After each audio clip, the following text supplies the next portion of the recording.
Ya, nama saya Hengki seperti Seribu. Saya dari Prodi Akuntansi Perpajakan, dan di sini saya akan mempresentasikan mengenai hasil rangkuman saya standar akuntansi keuangan atau SAK mengenai PSAK 72, pendapatan dari kontrak dengan pelanggan.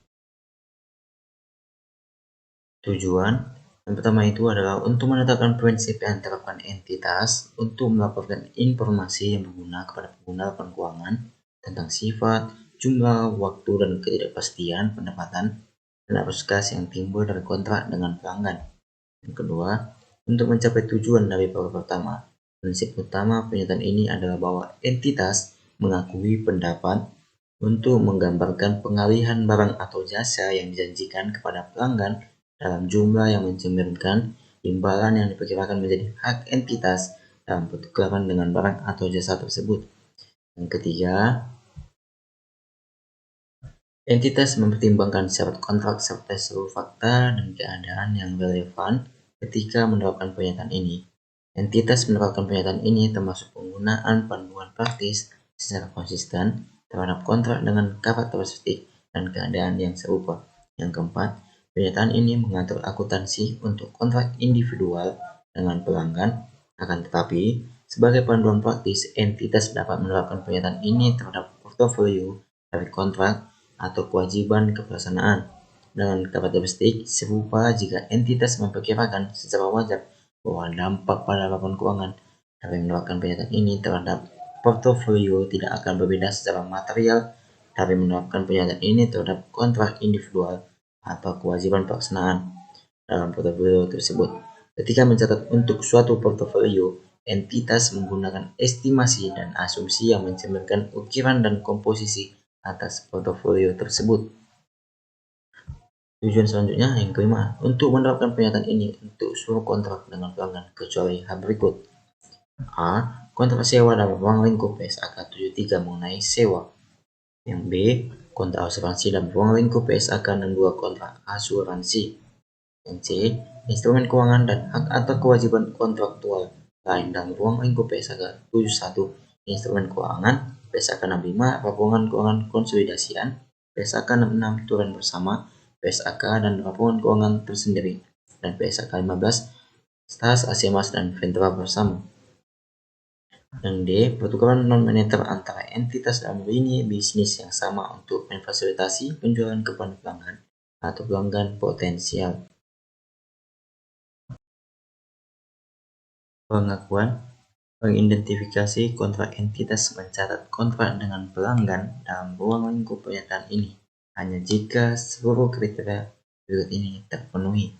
Pertama itu adalah para pihak dalam kontrak telah menyetujui kontrak atau secara tertulis, lisan, atau sesuai dengan praktis bisnis pada umumnya dan berkomitmen untuk melaksanakan kewajiban mereka masing-masing. Yang kedua itu, entitas dapat mengidentifikasi hak setiap pihak mengenai barang atau jasa yang akan dialihkan.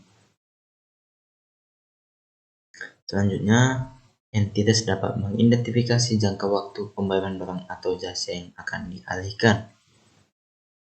Yang D. Kontrak memiliki substansi komersial, yaitu risiko, waktu, atau jumlah arus kas masa depan.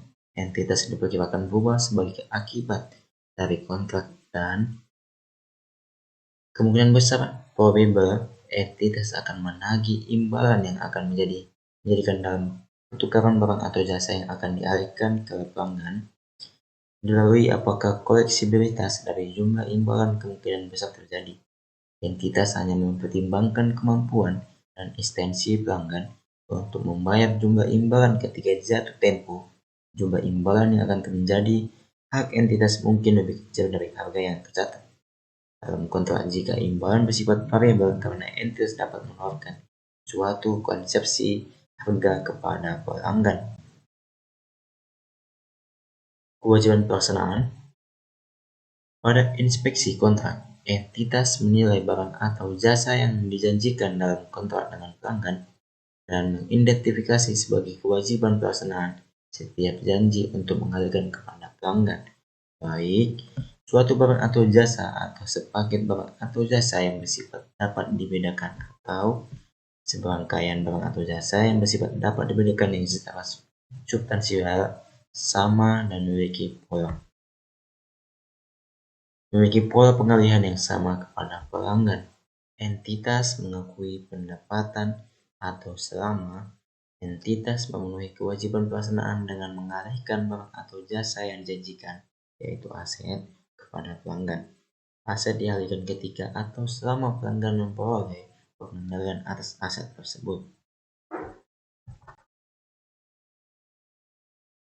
Mengalokasikan harga transaksi terhadap kewajiban pelaksanaan.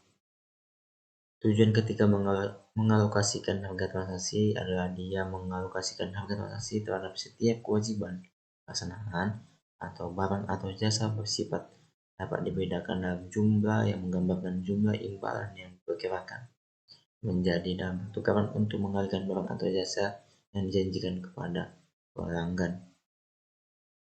Biaya incremental atas perolehan kontrak. Entitas mengakui biaya incremental atau perolehan kontrak dengan pelanggan sebagai aset jika entitas memperkirakan untuk memulihkan biaya tersebut. Parameter biaya pemenuhan kontrak. Jika biaya yang terjadi dalam memenuhi kontrak dengan pelanggan tidak berada dalam rolling pernyataan lain, sebagai contoh PSAK 14, persediaan PSAK 16, aset tetap atau PSAK 19, aset tak berwujud. Entitas mengakui sebagai aset atau biaya yang terjadi untuk memenuhi kontrak hanya jika biaya tersebut memenuhi kriteria berikut. Parameter biaya berkaitan secara langsung dengan kontrak atau untuk kontrak yang diantisipasi dapat diidentifikasi secara spesifik oleh entitas sebagai contoh, biaya yang berkaitan dengan jasa yang disediakan dalam pembaruan kontrak yang ada, atau biaya yang merancang cost of designing aset untuk dialihkan dalam kontrak spesifik yang belum disetujui. Yang kedua adalah biaya menghasilkan atau meningkatkan sumber daya entitas yang akan digunakan dalam pemenuhan atau dalam melanjutkan pemenuhan kewajiban pelaksanaan di masa depan. Dan biaya diharapkan akan dipulihkan ketika salah satu pihak dalam kontrak telah melaksanakan. Entitas menyajikan kontrak dalam hubungan posisi keuangan sebagai aset kontrak atau liabilitas kontrak, bergantung pada hubungan yang antara pelaksanaan entitas dan pembayaran pelanggan. Entitas yang akan hak tanpa syarat terhadap imbalan secara terpisah sebagai piutang. Pengungkapan. Tujuan persyaratan pengungkapan adalah agar entitas mengungkapkan informasi yang cukup memungkinkan pengguna keuangan memahami sifat, jumlah, waktu, dan ketidakpastian pendapatan dan arus kas yang timbul dari kontrak dengan pelanggan untuk mencapai tujuan tersebut. Entitas mengungkapkan informasi kualitatif dan kuantitatif tentang seluruh hal berikut. Kontrak dengan pelanggan, pertimbangan signifikan dan perubahan dalam pertimbangan yang dibuat dalam menerapkan pernyataan ini terhadap kontrak tersebut dan aset yang diakui dari biaya untuk memperoleh atau memenuhi kontrak dengan pelanggan. Daftar istilah dari PSAK 72. Aset kontrak aset, hak imbalan entitas dalam pertukaran dengan barang atau jasa yang telah dialihkan entitas dalam pelanggan. Ketiga hak tersebut bergantung pada syarat lain berjalannya waktu, sebagai contoh pelaksanaan masa depan entitas. Harga jual berdiri sendiri, stand alone selling price atau barang atau jasa. Harga barang atau jasa yang dijanjikan dijual secara terpisah oleh entitas kepada pelanggan. Harga transaksi transaction price untuk kontrak dengan pelanggan.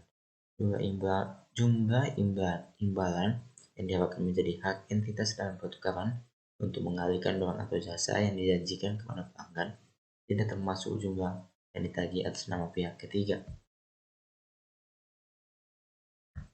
Selanjutnya, kewajiban pelaksanaan performance obligation, janji dalam kontrak dengan pelanggan untuk mengalihkan kepada pelanggan, baik barang atau jasa atau sepaket barang atau jasa yang bersifat dapat dibedakan atau serangkaian barang atau jasa yang bersifat dapat dibedakan yang secara substansial sama dan memiliki pola pengalihan yang sama kepada pelanggan. Kontrak atau kontrak, perjanjian antara dua pihak atau lebih yang menimbulkan hak atau kewajiban yang dapat dipaksakan. Liabilitas kontrak atau kontrak liability, kewajiban entitas untuk mengalihkan barang atau jasa kepada pelanggan, di mana entitas telah menerima imbalan atau jumlah yang jatuh tempo dari pelanggan. pelanggan customer, dia akan berkontrak dengan entitas untuk memperoleh barang atau jasa yang merupakan output dari aktivitas normal entitas dalam pertukaran dengan imbalan. Pendapatan atau revenue, penghasilan yang timbul dari aktivitas normal entitas, penghasilan income, kenaikan manfaat ekonomi selama suatu periode akuntansi dalam bentuk arus masuk atau peningkatan aset atau penurunan liabilitas yang mengakibatkan kenaikan dalam ekuitas yang tidak berasal dari kontribusi penambahan modal. PSAK 72 mensyaratkan entitas untuk mengakui pendapatan dalam 5 tahap ini. Pertama itu mengidentifikasi kontrak. Yang kedua, mengidentifikasi kewajiban pelaksana. Yang ketiga, menentukan harga transaksi. Yang keempat, mengalokasikan harga transaksi terhadap kewajiban pelaksana dan mengakui pendapatan pada saat entitas memenuhi.